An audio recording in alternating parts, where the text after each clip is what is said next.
Greetings from Accokeek, Maryland, where I live and work on the banks of the Potomac River, which runs through our nation's capital, Washington, D.C. So I'm excited to greet you and want to thank you all for your efforts in gathering this week to ensure a meaningful gathering and talking with diverse stakeholders and local partners, trustees and staff alike. So this is an exciting time for URI. I think more than ever, this is a time to look at our PPPs and put purpose and principle at the center of all we do. So I'm sad I'm not there with you in person, but I'm certainly there in spirit. So as I think back over the last year as your ED, and then think forward about what we need to flourish as an organization, but also what is flourishing in the world, I think of the three main things that human beings need, and the science shows us about flourishing. Number one is connection. We need each other. We need to have a sense of belonging and a meaning greater than ourselves. And that's what we do at URI. We build community through enduring daily interfaith cooperation and action in our backyards. Connection. It's critical to flourishing. The second area that we need is protection. And that includes physical and psychological security to do our best work. So if violence is spreading around us, we're unable to flourish. And that's why ending religiously motivated violence is such an important part of the URI vision and mission. And we're looking at a health approach that's community-based to fulfill that need for flourishing.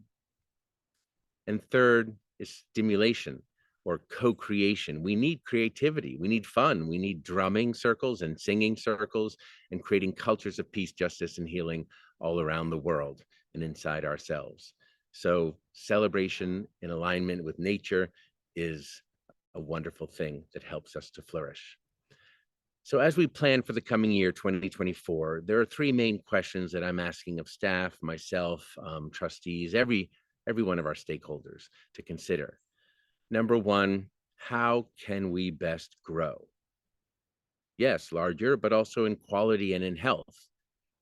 It's not about pitting quantity and quality. It's about asking ourselves where and what are we missing? What do we need? What would growth look like in your region, your community? Where are we missing CCs? What level of growth is enough for us? These are really important questions for us to consider openly and honestly. Where is the need? And therefore, where shall we grow? The second question is about focus.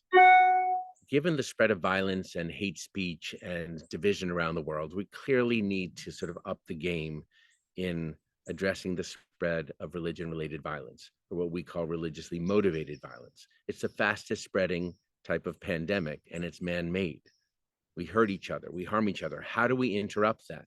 So that's why with Karen Volker and others in the team and Larissa and all of us CCs who have been working on conflict transformation and peace building, we want to up the game. We want to connect the dots and learn from the science of violence. How do we treat it as a behavior, a bad behavior that spreads like a disease and is contagious? But the good news is it can be interrupted. Violence is not inevitable, and URI has a big part to play in the world to show that that is true.